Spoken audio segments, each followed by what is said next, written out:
بسم اللہ الرحمن الرحیم۔ السلام علیکم ناظرین، آپ دیکھ رہے ہیں نیوز اسٹوڈیو اور میں ہوں افتخار۔ ناظرین، بڑی شخصیت گرفت میں آ گئی ہے۔ نظام نے کاٹا لگایا، خود اپنے ہاتھ سے کاٹا ختم کرنا پڑ گیا۔ نظام منتوں اور ترلوں پہ آ گیا ہے۔ سہیل آفریدی نے 30 دن کا الٹیمیٹم دے دیا ہے۔ بڑے بڑے کھیل کھیلے جا رہے ہیں۔ سٹیٹ جو ہے وہ سافٹ ہوگی یا ہارڈ ہوگی، اس وقت نظام کیا چاہ رہا ہے، کیا پلاننگ کی جا رہی ہے، یہ سب کچھ آج کی ویڈیو میں آپ کے سامنے رکھیں گے۔ ویڈیو مکمل دیکھیے گا۔ ناظرین، اگر آپ ہمارے چینل پر نئے ہیں تو چینل کو سبسکرائب کر لیں اور بیل آئیکن کو بھی پریس کر دیں۔ ویڈیو اچھی لگے تو لائک ضرور کیجیے گا۔ ناظرین، سب سے پہلے بڑی شخصیت کے اوپر گرفت ڈالی گئی ہے۔ بڑی شخصیت گرفت میں آ گئی ہے۔ پاکستان میں ہمیشہ یہ سمجھا گیا کہ طاقتور جو ہے وہ کبھی بھی گرفت میں نہیں آ سکتے، اور یہ حقیقت بھی ہے۔ طاقتور ہمیشہ یہ سمجھتے کہ وہ آئین اور قانون سے بالا تر ہیں، ان کے اوپر کبھی بھی آئین اور قانون کی گرفت نہیں ہو سکتی، یعنی کہ انہیں جو ہے کبھی بھی آئین اور قانون کے کٹہرے میں اس کے دائرہ کار کے اندر نہیں لایا جا سکتا۔ لیکن اب کچھ بڑی بڑی شخصیات ہیں جن کے خلاف جو ہے گھیرا تنگ ہو رہا ہے، جنہیں آئین اور قانون کے کٹہرے میں لایا جا رہا ہے، گو کہ سیاسی مقاصد کے لیے، دباؤ ڈالنے کے لیے، جس بھی وجہ سے ہے۔ ناظرین، ملک ریاض کے خلاف ایک دفعہ دوبارہ سے ایکشن لیا گیا ہے۔ کراچی کی احتساب عدالت کی جانب سے ایک فیصلہ آیا ہے، مال آف اسلام آباد کو ضبط کرنے کا فیصلہ کیا گیا ہے۔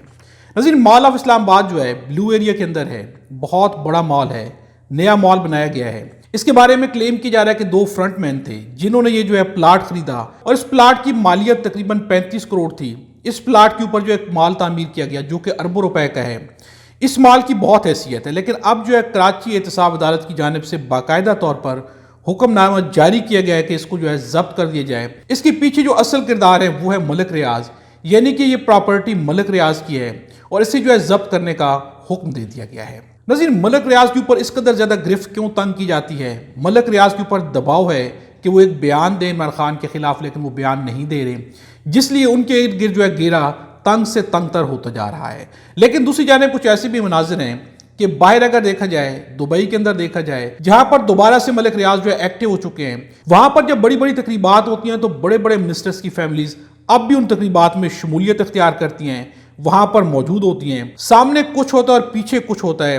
نظام کہیں نہ کہیں پر پیچھے ایک ہی ہے، لیکن سامنے عوام کے سامنے بہت کچھ لایا جاتا ہے۔ ناظرین، اس وقت جو ہے 30 دن کا الٹیمیٹم دیا گیا ہے۔ کل سہیل آفریدی انہوں نے شرکت نہیں کی۔ بہت امپورٹنٹ اور بہت ہی بڑی میٹنگ تھی، افغانستان کے معاملات پر بات کی گئی، لیکن سہیل آفریدی نے جانے سے انکار کر دیا۔ ناظرین، اب ایک خبر سامنے آ رہی کہ سہیل آفریدی نے 30 دن کا الٹیمیٹم دیا ہے، لیکن کل جو ملاقات ہوئی ہے، یہ الٹیمیٹم بھی آپ کے سامنے رکھتے ہیں، لیکن کل جو ملاقات ہوئی ہے اس ملاقات کے اندر شہباز شریف نے وضاحت کی کہ میں نے سہیل آفریدی کو مبارکباد بھی دی ہے وزیر اعلیٰ بننے کے اوپر، انہیں جو ہے دعوت بھی دی کہ آپ اس میٹنگ میں شرکت کریں، لیکن وہ نہیں آئے، اور وہاں پر field marshal general Asim Munir بھی موجود تھے۔ ناظرین، جہاں پر نظام نے کاٹا لگایا تھا سہیل آفریدی کے اوپر کہ وزیر اعلیٰ نہیں بن سکتے، وہیں پہ سہیل آفریدی کے بارے میں، یعنی کہ وہ کاٹا ہٹا دیا گیا، ان کے بارے میں وزیر اعظم نے خود کہا ہے کہ انہیں میں نے مبارکباد پیش کی وزیر اعلیٰ بننے کے اوپر، اور انہیں دعوت دی ہے کہ اس میٹنگ کے اندر شرکت کریں۔ تو اس کا مطلب ہے کہ جو کاٹا لگایا گیا تھا وہ تمام تر بڑی شخصیات کی موجودگی میں واضح کر دیا گیا کہ یہ کاٹا ہٹ چکا ہے۔ لیکن ناظرین، سہیل آفریدی کی جانب سے 30 دن کا ایک الٹیمیٹم دیا گیا ہے۔ نظام منتے اور ترلے کر رہا ہے کہ سہیل آفریدی آئیں، میٹنگ میں بیٹھیں تاکہ معاملات کو آگے بڑھایا جائے۔ دباؤ بھی کہیں نہ کہیں پر ڈالا جا رہا ہے، لیکن سہیل آفریدی ہے کہ وہ پیچھے نہیں ہٹ رہے، بلکہ مزید مضبوط سے مضبوط تر ہوتے جا رہے ہیں۔ ان کی جانب سے کیا الٹیمیٹم سامنے آئے ہیں، یہ خبر دینا ہے جنید سلیم کی۔ جنید سلیم کے مطابق آج سہیل آفریدی نے اپنے 2 انتہائی قریبی ساتھیوں سے کہا ہے کہ وہ 30 دن تک اس سسٹم کے اندر رہ کر چلیں گے، اور اگر ان 30 دنوں میں وہ مطلوبہ نتائج حاصل نہ کر پائے تو پھر وہ کوئی بھی فیصلہ کرنے میں آزاد ہوں گے، یعنی کہ آئین اور قانون کے مطابق 30 دن تک وہ بھرپور کوشش کریں گے۔ اگر ان کی کوشش کارگر ثابت ہو گئی تو آئین اور قانون کے دائرہ کار کے اندر رہتے ہوئے اس نظام کے اندر جدوجہد کریں گے، لیکن اگر ایسا نہ ہوا تو پھر ان کی جانب سے کہا گیا ہے کہ اگر مطلوبہ نتائج حاصل نہ ہوئے تو پھر وہ آزاد ہوں گے، پھر وہ ڈیسائیڈ کریں گے کہ اب احتجاج کرنا ہے، اب کیا کرنا ہے۔ اور یہ ایک بہت بڑا الٹیمیٹم ہے۔ یقیناً جو ہے سہیل آفریدی سے پہلے جو ہے بہت ہی واضح الفاظ میں کہہ چکے ہیں کہ میں احتجاجی سیاست کا چیمپئن ہوں، اور احتجاجی سیاست جب کروں گا تو پھر نظام کے لیے بہت مشکل ہو جائے گی۔ ناظرین، اس وقت جو ہے موجودہ حالات اگر دیکھے جائیں تو ایک خطرہ ہے، اس پورے نظام کو اپنی بقا کا بھی خطرہ ہے۔ ملک کے اندرونی اور بیرونی حالات کو دیکھا جائے تو تو مشرقی اور مغربی دونوں بارڈرز کے اوپر جنگ چھڑی ہوئی ہے. ایک جانب افغانستان کے ساتھ جنگ ہے اور یہ بھی کہا جا رہا ہے کہ افغانستان کے پیچھے اصل میں انڈیا ہے. انڈیا ہی انہیں جو ہے سپورٹ کر رہا ہے. انڈیا کے کہنے کے اوپر جو ہے پاکستان کے اوپر، پاکستان کے اندر دہشت گردی کی جاتی ہے، جنگ چھڑی ہوئی ہے.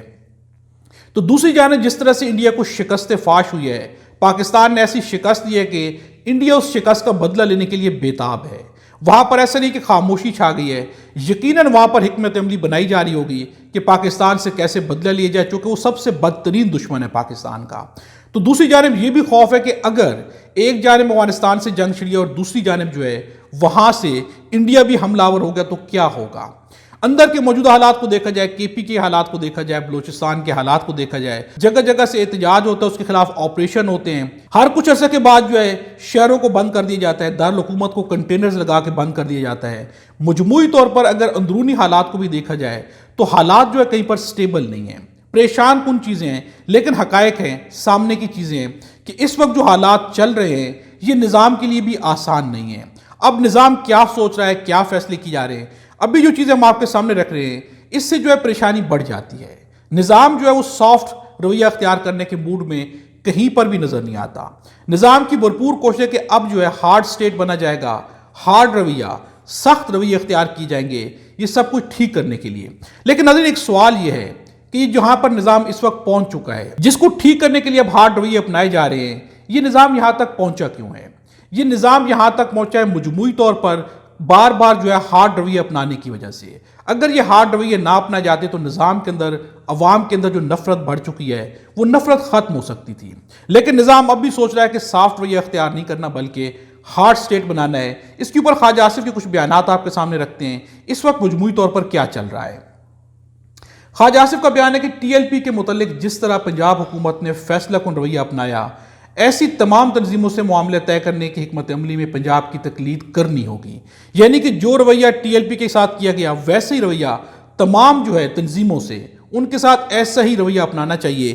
یہ خواجہ آصف کا بیان ہے، یقیناً سجیشن بھی دے رہے ہیں. اس کے ساتھ ان کا کہنا ہے کہ پاکستان کو ایک قومی لائحہ عمل تشکیل کرنا ہوگا، ہمیں ریاست کا سافٹ سٹیٹ امیج ختم کرنا ہوگا، پاکستان کو قانون اور آئین کے مطابق ایک ہارڈ سٹیٹ کی شناخت بتانا ہوگی. پنجاب نے اس کی ابتدا کر دی ہے. یہاں پر خواجہ آصف جو ہے مریم نواز کی حکومت کی تعریف کر رہے ہیں کہ انہوں نے ہارڈ سٹیٹ بن کے ثابت کر دیا ہے کہ یہی رویہ ہمیں اپنانا ہوگا اور ہارڈ سٹیٹ کی اس کانسیپٹ کو واضح بھی کرنا ہوگا، سافٹ سٹیٹ امیج ختم کرنا ہوگا. یعنی کہ ہم سافٹ سٹیٹ نہیں ہے، یہ امیج ہمیں ختم کرنا ہوگا. یہ بیان چھوٹا نہیں ہے. لیکن اس بیان کے بعد اب جو بھی ٹی ایل پی کے ساتھ کیا گیا ہے کچھ چیزیں سامنے آ رہی ہیں. اس وقت مجموعی طور پر جتنے بھی علماء کرام ہیں، ٹی ایل پی کے مدارس، ان کی مساجد کو بند کیا گیا ہے، تو اس کے بعد ایک خوف ہے جو کہ باقی جگہ پہ پہنچ چکا ہے. علماء کرام کی جانب سے کچھ بیانات سامنے آ رہے ہیں. کسی کو شر پسندی پھیلانے کی اجازت نہیں، ایسی حرکتیں ملک کو نقصان پہنچانے کے لیے کی جا رہی ہیں. احتجاج کی کال بنتی نہیں تھی، یہ گری ہوئی حرکت ہے. علماء کرام مذہبی جماعت کے خلاف اور شہباز حکومت کی حمایت میں میدان میں آ گئے ہیں. خوف یہ پیدا ہو گیا کہ سب کے مدارس، سب کی مساجد بند کر دی جائیں گی. اس لیے اب جو ہے احتجاج کے خلاف اور حکومت کے حق میں بیانات دیے جا رہے ہیں. اس کے اوپر سبینہ پاشا کا بیان ہے، سارے مولویوں کو اب ٹینشن پڑ گئی ہے کہ اگلی باری ان کی آ جائے گی. مدرسے بچاؤ مہم شروع ہو گئی ہے. اس وقت جو ہے علماء کرام جن کا حق ہے کہ حق کے ساتھ کھڑے ہوں، حق کی بات کریں، وہاں پر بھی خوف ہے. اپنے مفاد کے لیے، ذاتی مفاد کے لیے وہاں پر بھی بیانات جو ہے شروع ہو گئے ہیں. نذیر نجم سیٹھی کے کچھ بیانات ہیں، یہ بیانات بھی پریشان کن ہیں. یہ بھی بتا رہے ہیں کہ اس وقت جو ہے ریاست کیا سوچ رہی ہے. ایک تھیوری چل رہی ہے کہ سارے ملک میں افراتفری ہے، جس میں اب مولانا فضل الرحمان ہاتھ ڈال رہے ہیں. جب اتنی افراتفری ہوگی تو کہاں جائے گا معاملہ؟ اور کیا میں کہہ دوں کہ کہاں جائے گا؟ یہ سوالات کر رہے ہیں وہ. یہ جو افراتفری ہو رہی ہے یہ ملک کے لیے ٹھیک نہیں ہے. اس کو روکنے کے لیے پھر ریاست بہت سے قدم اٹھاتی ہے. سب کو اس بات کا احساس ہونا چاہیے. یہ کہنا ہے نجم سیٹھی کا کہ مولانا فضل الرحمان بھی اس وقت باہر نکل رہے ہیں. نظیر مولانا فضل الرحمان کی سیاست پہ بھی ہم کچھ بات کریں گے. انہیں ہزیمت بھی اٹھانا پڑی ہے، لیکن اپنے مفادات کے لیے، اپنی چیزوں کو منوانے کے لیے کس طرح سے لبادے پہنے جاتے ہیں، اوڑے جاتے ہیں اور پھر لبادے اتارے جاتے ہیں، یہ چیز بھی آپ کے ساتھ ہم ڈسکس کریں گے. نظیر اسد اللہ خان کا کہنا ہے مولانا کو ٹھیک ٹھاک ہزیمت اور شرمندگی اٹھانا پڑی. کے پی کے وزیر اعلیٰ کے خلاف کمزور پوائنٹس پر عدالت گئے. پی پی کو لگا کہ مولانا کی نظر کے پی کے گورنر کی سیٹ پر تھی تو وہ بھی پیچھے ہٹ گئے. مولانا کی نظر گورنر کی سیٹ پر ہے، اپنے بھائی کو وہ گورنر بنانا چاہ رہے ہیں. آج کہہ رہے ہیں کہ پارلیمنٹ کی کوئی حیثیت نہیں. جب مخصوص نشستوں کی بندر بانٹ کی جا رہی تھی تو مولانا سب سے آگے جولی پھیلائے کھڑے تھے۔ نظیر مولانا فرمان کی سیاست جو ہے وہ صرف مفادات کی سیاست ہے۔ یہاں پر نجم سیٹھی کا بھی کہنا ہے کہ مولانا کی بہت سی شکایات ہیں، وہ کہتے ہیں کہ مجھے اس وقت کنسلٹ کرتے ہیں جب انہیں میری ضرورت ہوتی ہے، وعدے کر کے پورے نہیں کرتے۔ وہ اب چاہتے ہیں کہ ان کے بھائی KPK کے گورنر بنے، لیکن انہوں نے نہیں دیا۔ تو مولانا کی تو ہر وقت یہی کوشش ہوتی ہے کہ کیا ایگزیکٹ کروں۔ اب انہوں نے دھمکی دے دی ہے کہ میں اسلام آباد آؤں گا، تیاری کرو۔ نظیر مولانا فرمان کی اگر یہ مولویوں کے لبادے اوڑھ کس طرح کی سیاست کریں گے، یہاں پر دین مذہب ہر چیز کو سیاست بنا دیا گیا ہے، مفادات کا کھیل جاری ہے۔ مولانا فرمان کو ہزیمت اٹھانا پڑی ہے، لیکن اس کے باوجود بھی مولانا فرمان جو ہے وہ چاہتے ہیں کہ انہیں اقتدار کی کرسی ملے، اسٹیبلشمنٹ کے اوپر وار کریں گے، طاقتوروں کے اوپر وار کریں گے، نظام پہ، حکومتوں پہ وار کریں گے، لیکن جو ہی انہیں جو ہے تھوڑا سا حصہ دیا جائے گا، تھوڑا سا ان کے مفاد میں بات کی جائے گی، تو مولانا فرمان جاگ سے بھی کہیں زیادہ جلدی سے بیٹھ جاتے ہیں، اور مولانا فرمان پھر انہی چیزوں کے حق میں بیانات دینا شروع کر دیتے ہیں۔ نظیر ڈونلڈ ٹرمپ، آج کل ڈونلڈ ٹرمپ بھی جاگ کی طرح اوپر اٹھتے ہیں اور وہ بھی مولانا فرمان کی طرح جاگ کی طرح بیٹھ جاتے ہیں۔ ڈونلڈ ٹرمپ کا ایک بیان ہے، ان کا کہنا ہے کہ پاکستان اور افغانستان کی جنگ ختم کروانا آسان ہے، جنگیں ختم کروانا مجھے اچھا لگتا ہے، جنگیں ختم کروانا مجھے اچھا لگتا ہے، لیکن فی الحال مجھے امریکہ چلانا ہے، یعنی کہ میں مصروف ہوں امریکہ چلانے میں، اس لیے فی الحال میں جو ہے دنیا کی کچھ جنگ بندیوں کے بیچ میں نہیں آنا چاہتا۔ نظیر ڈونلڈ ٹرمپ کو اگر جنگ جو ہے ختم کروانا اچھا لگتا ہے تو پھر اسرائیل اور فلسطین کی جنگ اتنے عرصے سے کیوں جاری ہے؟ ڈونلڈ ٹرمپ کے اس بیان کے اوپر، مجموعی حالات کے اوپر کمنٹس میں اپنی رائے کا اظہار ضرور کیجیے گا۔ خدا ہم سب کو اور ہمارے وطن پاکستان کو اپنی زبان میں رکھے۔